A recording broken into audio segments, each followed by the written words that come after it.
Okay, welcome everybody. Thank you. 736307. And they don't have the right link. Should be. First of all, it should work without a.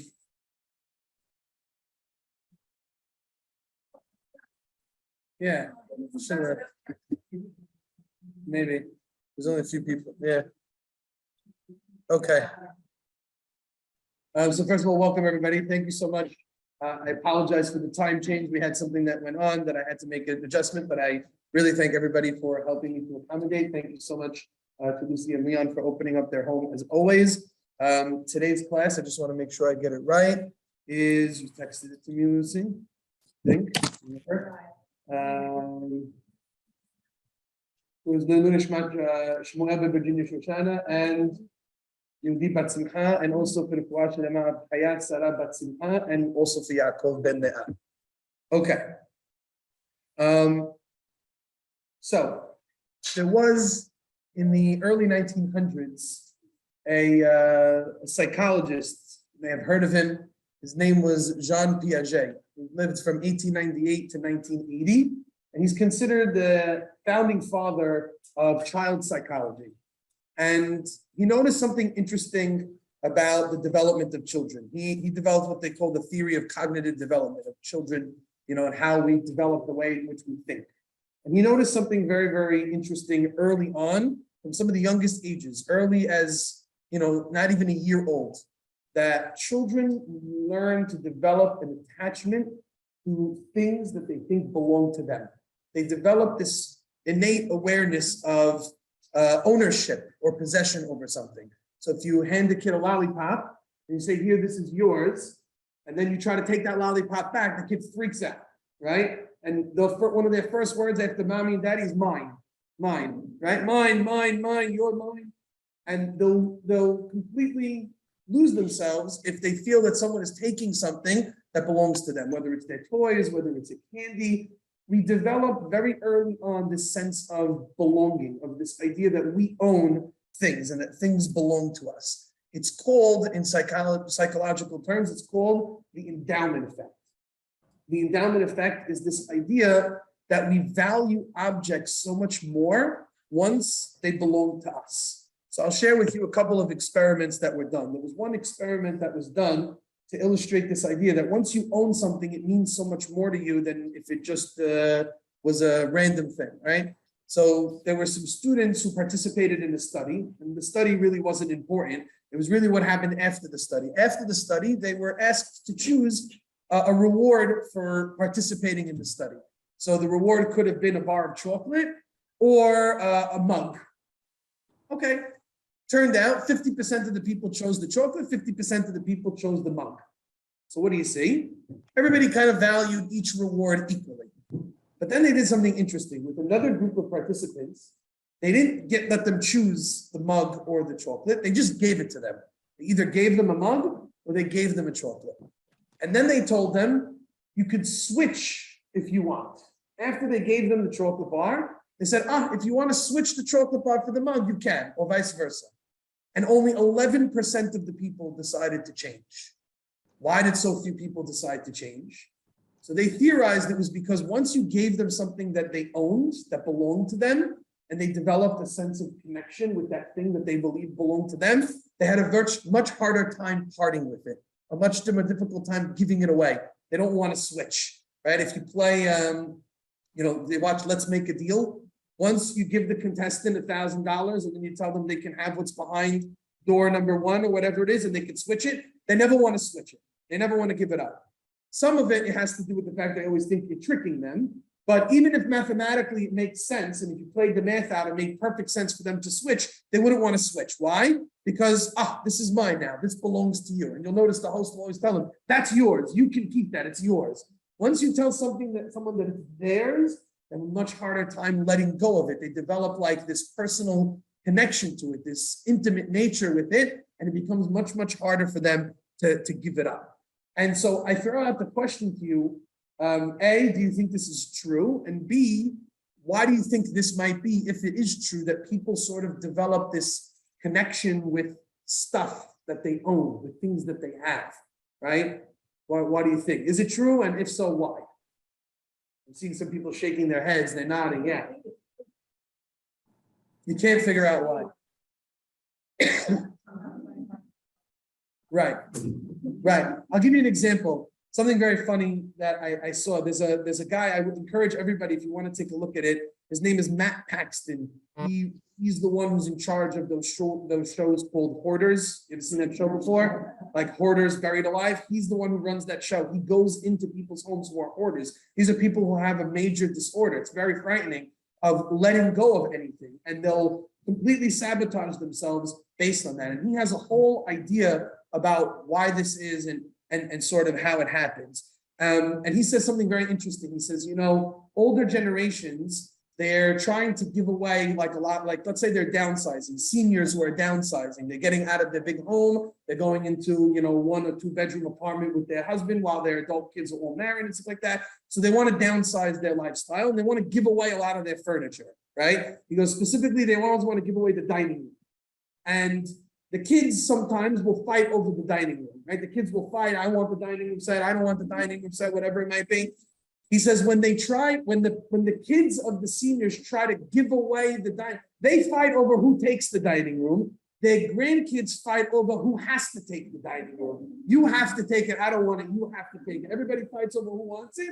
The grandkids are already fighting over who has to take it. You have to take it, I don't have to take it. Nobody wants that stuff, right? Why is it that an older couple, let's say, is downsizing their home? Why do they have a hard time getting rid of that dining room set or that couch or that, and they know that the furniture is outdated, they know nobody wants it. Why do they have a hard time getting rid of it?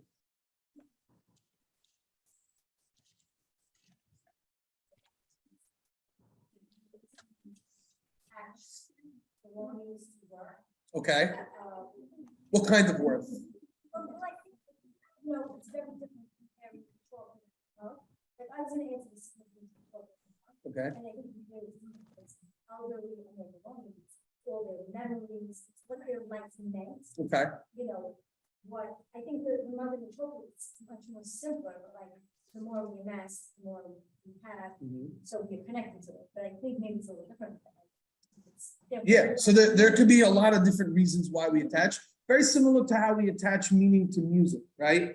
I'm sure if I asked everybody here, can you tell me what your wedding song was? I think just about everybody could probably answer it for me, hopefully, maybe. No, you can't answer it, really? Wow, that's interesting. It's funny. I can answer that.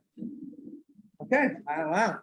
Sometimes we attach a lot of meaning to music. If the song was playing at a time that something big happened to us, very important happened to us, we'll attach the song to that particular action and it'll become a very strong memory for us. So for a lot of elderly people, their dining room set is very significant to them. That's where they had their kids around. That's where different memories took place. That's where they had a whole set of meals, both in happy occasions and maybe sad occasions and so on. So they attach a lot of value to that because of the memories also. Matt Paxton says the hardest thing to get anybody to get rid of is what? What's the hardest thing to get people to get rid of? Photo albums, pictures. Most impossible thing to get anybody to. He goes, even in a digital age where people can upload their photos to the computer, it's impossible. It's the hardest thing. It's the last thing that people have a hard time getting rid of are their photos, right? And he goes, sometimes, so he has a very good rule, by the way, if you're ever thinking about getting rid of photos. He says, if you can't recognize anybody in the picture, that means it needs to go. That means the photo needs to go, right? So we have a hard time because we attach a lot of value to these things, right? Maybe in memories, right, is one possibility, maybe a particular event that happened. Anything else? Any other, what about the idea, interesting idea, that we also attach our self-worth to certain things, right? So when an elderly couple, let's say, is downsizing and giving away their stuff, they also say, this is not just my memories, this is my values, what I'm worth. What was I worth? I'm worth my kids, I'm worth my legacy. I want that to have some level of continuity. They attach their level of worth to a particular thing, to a particular object. How many of us attribute what we're worth based on the house that we live in, or the car that we drive, or the vacation we went on, or the clothing that we wear?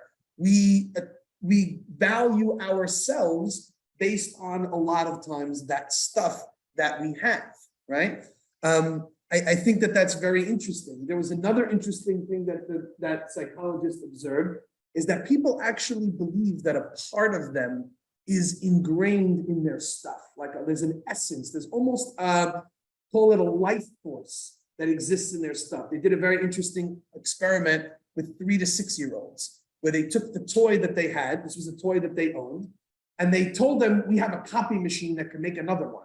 And they made an exact they showed them an exact replica, and they said, here, you can have this one. And the kid said, no, I would never give up this one. They said, it's the exact same thing, right? No, I would never give it up, right? They want to hold on to the original version, not the copycat version that they had. Why would they do that? What's going on over there? A person actually believes that when they own something, there's like a piece of them, there's an essence, there's a life force, an energy, if you will, that's attached to that particular object that is connected to them. And they have a hard time severing that tie with something else to develop a connection with something else. So our stuff is very personal to us. It means a lot to us. It's an extension of who we are. If someone takes something that's ours, we feel violated, not only because someone damaged what we had, but we feel like a part of us was taken or stolen or violated because we attach a lot of self-worth, not just value, but also self-worth to the objects and to the possessions that we have. I want to prove this to you for a moment from something in the Torah. The Torah does something very interesting. You know, we have 10 commandments, right? And how are the 10 commandments broken down? The famous way of breaking down or dividing them. Good that there's 5 commandments on one side, 5 commandments on the other side. There's 5 commandments between us and Hashem and 5 commandments between us and our fellow human beings. I once heard a very nice explanation, I've shared it in the past before, that you could actually align horizontally the different commandments, one to one on each level. Now, if we won't have time to do the whole thing, but I'll just take a look at number 3. Number 3 on the side of God is don't take God's name in vain. Don't say Hashem's name for no reason. And on the other side, it's lo tignov, don't steal. What's the connection between not stealing somebody's object and saying God's name in vain? If you think there is a connection.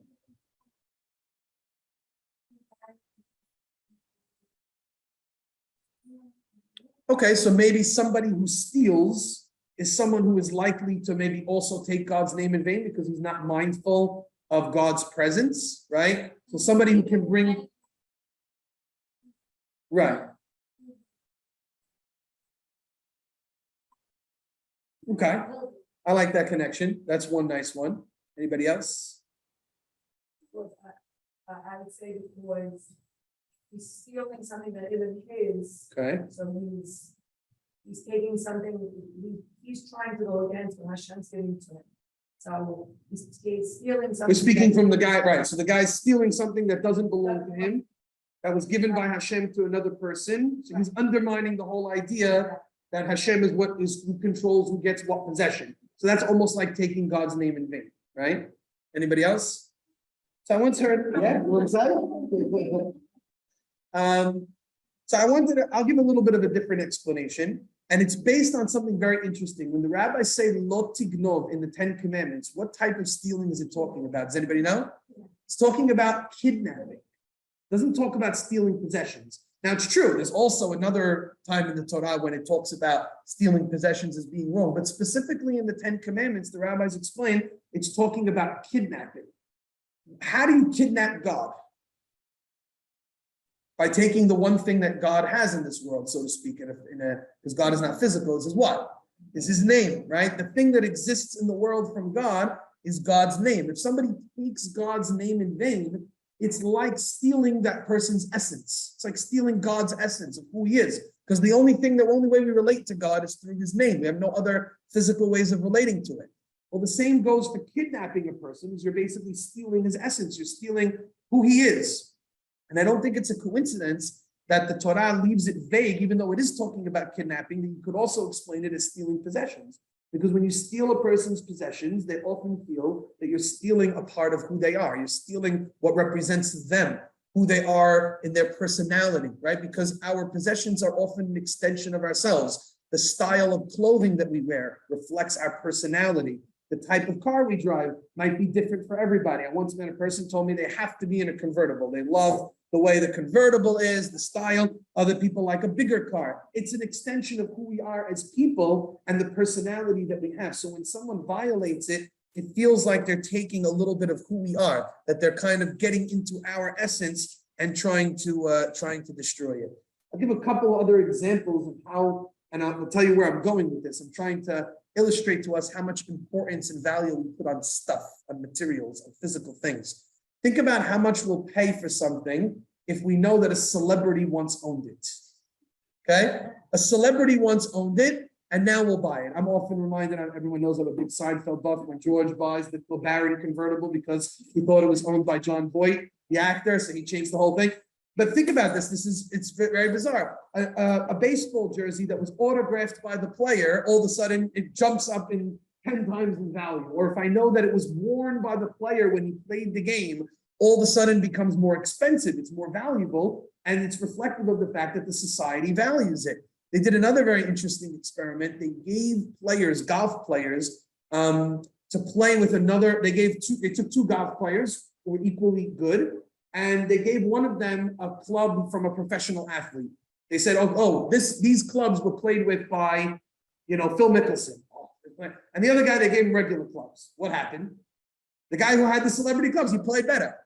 He shot a great round, shot the best round he ever shot. Why? Because mentally he told himself, if I'm playing with this guy's clubs, it must be fantastic. It's the same clubs you can buy in the store. There's no different, right? But all of a sudden we attach value to the fact that this object was once owned by somebody who was very important, by somebody who's very famous. That's why we buy sneakers of the particular athlete, because all of this, we have this belief, and it might be an illusion, it probably is, but it's working in our brains that it has meaning to it, that there's some kind of energy inside of the object that sort of has an effect on us. And that's why family heirlooms, like we talked about, the dining room table or something like that, are so meaningful to people because they have memories and other things attached to it. This is not only something that's natural, but it's also something that comes from culture. It's also something that is nurtured in our society, because they actually went to far off places. They went to go see a people that called, I had to write it down, the Hadza people who live in North Tanzania or something like that. And they are basically an egalitarian society. They share everything. They didn't have this. People were not as connected to their possessions, right? That's why at home with your very little ones, it's good if you could foster a feeling of everything kind of belongs to everybody. There isn't this mine and yours. Last night I had a 20-minute fight with my daughter Carol because she didn't want my other daughter Rosie sleeping in her room. It was her room, right? They have two beds in the room. It's really a guest bedroom, but she sleeps in there. Rosie wanted to sleep in the room. My daughter Carol freaked out. No, she can't say it's my room. It's my room. So first of all, nothing here is yours. Okay, nothing here is yours. Okay, I let you see here, right? Parents have ever said something like that, right? They haven't heard yourself utter that. Nothing's yours, right? But once you tell them this is yours, it's very hard for them to sort of undo it. Because like I said, they attach this idea of self-worth to it. And that stuff is very, very meaningful. So what I think is important for us to understand is, what is Judaism's take on this? How does Judaism look at all of this materialism and the culture in which we live? Wow. It's his. Right? He's got a tight grip on that thing. That's his. Yeah. Try getting that away from me. How does Judaism look at this? Is this a good thing? Is this a bad thing? Is this something we should be mindful of? Is this a culture we should be breaking? Because I think we all feel this idea that we're very into our stuff. We're very into our furniture. We're very into all the materialistic things that we have. We might not even realize how much self-worth and value we're really attributing to this. Is this a problem? Is this not a problem? Is this something we need to cut? Is this something, how do we do it? Yeah.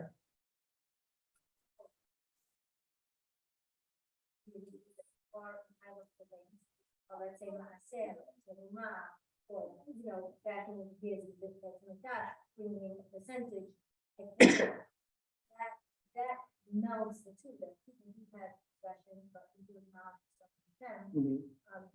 And he taught us, like, Holly is one of the most important things, sharing what's ours and acknowledging it's not all for ourselves. Great, excellent.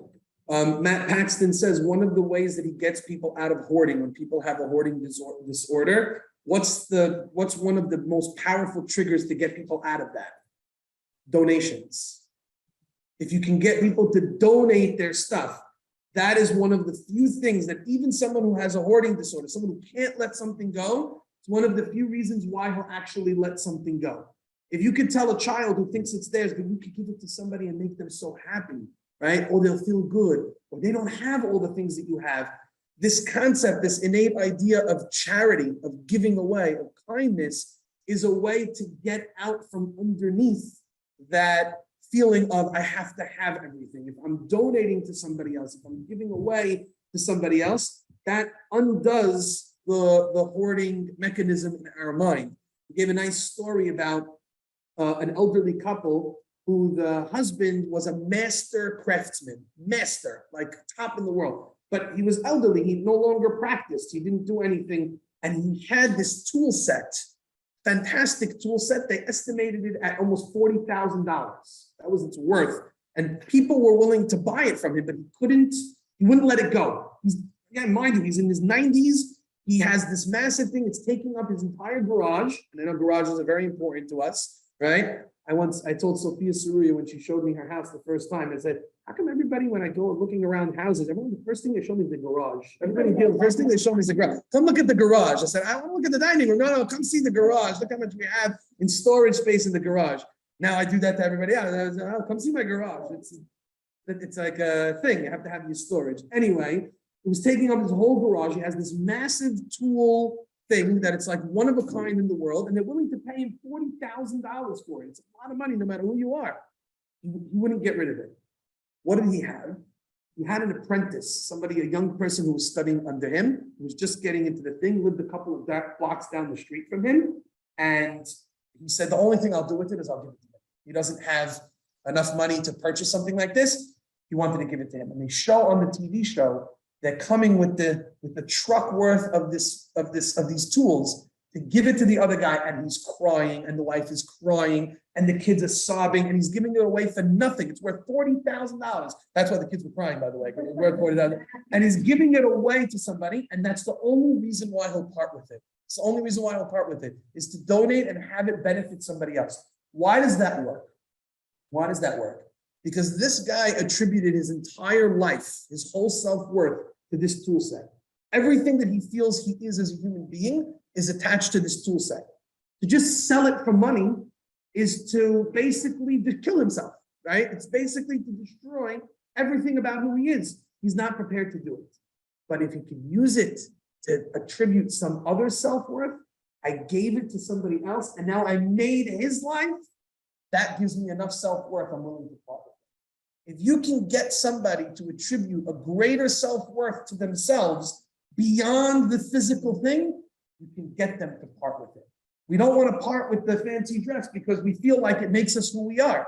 But if I felt better about myself, if I felt more confident in who I am, if I felt that I'm worth more than that, I don't need that necessarily. When I go to the store and I go shopping, or I go to the car dealership and I'm buying a car, I'm trying to fill, we believe, this false narrative that stuff will make us happy, that the physical things that I'm buying will make us excited, will make us feel better about ourselves. And maybe it does for a moment, right? Or a couple of days or a couple of weeks, but that wears off because ultimately stuff, physical things will never make us happy. There is no amount of materialism that a person could amass that will ultimately make them happy, right? And this is mentioned by the rabbis. This is the beauty of Pirke Abot. The rabbis have a way of encapsulating everything that I said in just a few words. You know what they say? Hillel says, Marbe nechasim, marbe de'aga. The more property you own, the more possessions you have, the more worries and anxiety you have as a person. Now that could come in many, many different ways, right? That can come from the fact that if I own a lot of stuff, I'm afraid someone's going to rob me, maybe. That's something Chamubagyah writes. But I think in today's day and age, the rabbis mean something so much deeper, right? Think about Matt Paxton mentions this. I know I'm quoting him a lot, but he's an authority on the topic. He says, think about how hard husbands work or wives work. Think about how much we work to earn money. And what do we do with that money? We buy stuff with it, right? We buy our kids stuff with it. And why are we buying our kids so much stuff? Because we feel guilty that we're not doing anything else with them. Because we're working all the time. So we're in this vicious cycle, right? We're in this vicious cycle where I'm working so much to earn money so that I could pay for all the things that I'm missing in my kids because I feel guilty that I'm working so much because I'm missing out. I'm not at their basketball game. I'm not playing with them, right? And the kids will tell us, oh, I want this, I want that. But you know what kids really want? They just want their love. They just want the love of their parent. They just want to be having that attention. They just want that relationship. He shows the picture of his kid has like a feelings diary or something like that. I'm not saying you have to do that, but it's like, and it says, the kid draws a picture of himself with a bubble that says, please play with me. That's what it says, right? It says, please play with me, right? That's what the kid is saying to his dad. Because when he asks his dad, come play with me, his dad tells him, as an entrepreneur, his dad tells him, give me 5 minutes, I need to answer an email, and he forgets, right? And then the dad feels bad that he didn't play with his kid, so what does he do? Let's go buy a toy. Here's a toy, go play with the toy, right? And the toys are taking the place of the relationship that we're supposed to have. So it's this weird vicious cycle. All of this stuff is that we're buying is there to bury our guilt, to make us feel better about ourselves, to make our kids feel better about themselves. And you know what? In reality, the kids probably don't need it. I think there's a major wave, a trend that's going on that people would rather, if I gave you a choice between a new car or a vacation, what would you take? Why would you take a vacation? Car is going to last you much longer than a vacation. Vacation 7 days. The car is maybe yours. What? Okay, I'm not getting into the details, but I think people are starting to put a value, a premium on experiences, on how they're living their lives, because that's making them relationships, that's making them memories, that's helping to grow their bonds with the people that they love, that they feel is more living than the physical things that we think that used to make us really, really happy. So the American culture pumps this into us with ads and social media and everything else and marketing, that we're not whole, we're not complete unless we have this, that, and the other, right? We have to have these physical things in our lives. We're less of a person if we don't have them. We're not on the level, we're not on the upper echelon, something's missing from our lives. And in reality, it's the exact opposite.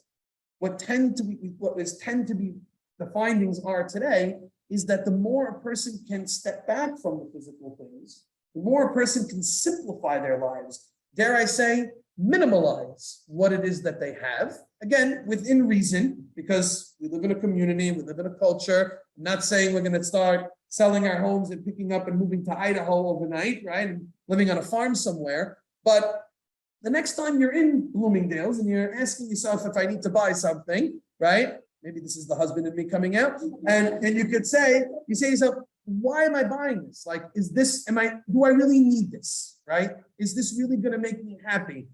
Am I covering up potentially? This is a bit of a frightening question to ask yourself, but I think you have to ask it. Am I covering up for some other thing that maybe I don't feel great about myself? So I need to go shopping and I need to buy it and I need to make myself feel better about who I am based on that. Or am I just doing it because that's fine? And I'm not saying that shopping is evil, and I'm not saying that buying stuff is evil in any way, but sometimes we can become obsessive about it. Sometimes we can be covering and masking what we really want out of life, which is really just acceptance, which is relationships, which is experiences. And the more stuff that we're getting, we're actually distancing ourselves more and more from that true happiness that we really want to seek out. And it's fascinating because the rabbis have a number of other statements, and with this we'll close. The rabbis say, it's 12:37, we have a little bit of time, right? The rabbis say, Marbe tzedakah, marbe shalom. When a more person gives charity, the more peace a person has. And I think that has multiple meanings. I think that can mean peace amongst people, because obviously if I give to others and I'm generous towards other people, then the world is better, people are kinder to each other, we're happier, we're getting along 100%. But I also think it means that a person will have inner peace. When a person can attach a lot of their worth to the fact that when a person thinks before they go to sleep at night, what did I do today? If the answer is, I bought this, I bought that, I got this, I got that, that's a very self-centered way of living. You're just thinking about what did I gain and what did I have?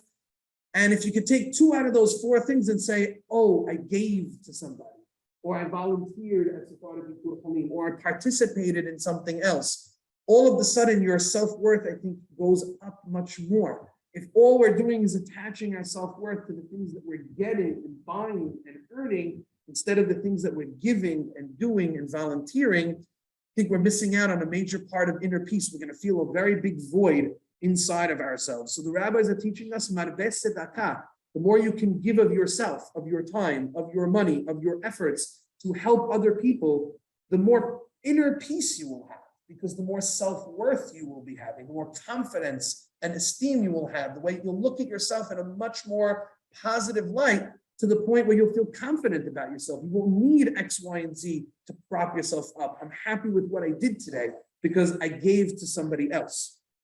Marbeh Torah, marbeh hayim, the rabbis say. The more Torah a person studies, the more life a person has. The more we live based on the principles and values of the Torah, the more real life we go ahead and give to ourselves. The whole idea of stuff is it's an illusion. It's all fake. In the end of the day, what does Shlomo HaMelech say? Tov Shem Mishem Tov. Greater is your name and your reputation, which comes with all of the spiritual accomplishments you've made, all of the charitable contributions that you've done, right? That's what's going to last a person. In the end of the day, the good oil or whatever other physical possession doesn't go with the person after 120, right? It's going to be meaningless. Nobody ever stood up at Bloomfield on Route 35 and said, in a eulogy, this person had this car and that was unbelievable and he's the greatest person because he had a home in Florida and he had another one in Israel and he had another one in California. I've never heard a eulogy like that before. Maybe someone else has. I've never heard a eulogy like that before. When people get up to talk about someone else's accomplishments and what the type of life they live, it's often about the family that they raised. It's about the people that they helped. It's about the chesed that they did. It's about all of those things. Those are the things that all of us at the end of the day realize are really the most important things in life. That's what we attach real worth to. But during our lifetime, we're distracted. We're distracted and we're manipulated by all of the different things that are going on around us to convince ourselves that that's not the number one thing. That's not the priority. Something else is the priority. The more a person can involve themselves in tzedakah and in Torah and in spiritual endeavors and in kindness and in charity, the more real self-worth they'll have, the more real value they'll attribute to themselves as a person. And all of those things which we know to be meaningless and frivolous will all of a sudden just completely melt away. They'll all be forgotten from us. And we'll experience ourselves as being much more happy people. One other quote that the rabbis say, this is famous, Ezehu Ashir Hasameach Bechelko. Who's somebody who's genuinely wealthy? Is someone who's just happy and satisfied with what they have, both physically and spiritually. When a person lives a life of contentment, of being satisfied, then a person can do anything. A person doesn't, often why we're attributing our lack of self-worth without that thing is because we're looking at somebody else. My friend has this, my neighbor has that. The woman down the block is doing this to her house, and this one's doing that to this one's going here on vacation. And we all of a sudden say, well, why not? Why is that not happening to me? Or why am I not doing that? Or how am I going to keep up? And feelings of animosity and jealousy and frustration all begin to sink in. All those horrible, terrible types of emotions that breed anxiety and stress upon us, it's all negative, right? It all comes out from our lack of contentment and satisfaction. And that's because we think ourselves as being less worthy. We think if I'm not there, it means I'm less of a person, when those are not really the important things that we should be judging ourselves by, that we should be evaluating ourselves by. And so the more we can shift away from materialism being the benchmark for what type of person you are, and focusing more on charity and Torah and satisfaction and goodness as being the benchmarks for what type of a person you are, the more we're going to start to be happy, the more we're going to start to feel that our lives are really content. And I'll close with one last idea. And if anybody has any comments, I don't know if anybody has anything to add. Yeah, go ahead. You did teach the boys about the same thing from now. Did I? Maybe I did. I have. I'm sure I have. I'm sure I've spoken about. I mean, to me, this is really, it's the ABCs of Judaism. That's what Judaism is about. And again, as Julie pointed out, it's not saying that you can't own a nice home, and it's not saying that you can't, enjoy the blessings that Hashem has given you, or take advantage of them, or build a good life for your children. Chas v'shalom. I'm not trying to suggest that any of those things are bad. The question is, are we defining who we are by them? Is our level of satisfaction, when we look at ourselves in the mirror and we say, do I love myself? Am I happy with who I am? Am I happy with my life? If the answer to that question is no, because I don't have X, Y, and Z, or I'm not even sure why yes or no, that I think this could be a window into why maybe we're feeling like, I don't understand. I have this, I have that. I have what everybody calls the American dream. What the American dream has told us to have is a beautiful home and a garage with 2 cars in it, and maybe a pool in the backyard, and maybe this and maybe that on a nice, quiet, rural street. American dream. And all of a sudden we've achieved that, and we're sitting there going, I feel pretty lousy about it, right? Why am I not happy? Why am I not excited? What's missing over here? And I think this could be the answer. We've been told a lot. We've been told that these things are going to make us happy. So we pursued them for so long and evaluated ourselves based upon them. And if that's what we're doing, we're never going to be happy, right? And one other reason why we're not happy is because the more stuff you have, the less time you have. Stuff and time are correlated to each other. No question about it. Because the more you have to work to earn money to buy things, the less time you have to enjoy your family, to enjoy life, to enjoy your kids, to enjoy learning, to educate yourself, to develop a hobby that you've always wanted to, because we're constantly jamming our time up with all of these things that we need because we need to earn money to buy all this stuff that really we don't want or we don't really need, right? So people who have started to downsize, people who have started to minimalize, people who have started to step away from that are starting to say, I don't need as much as I think I do to be able to live a basic good life. And all of a sudden we freed up all this time. Now I can use that time for things that I think are really important, that are going to give me true happiness and satisfaction in my life. I think I saw, yeah.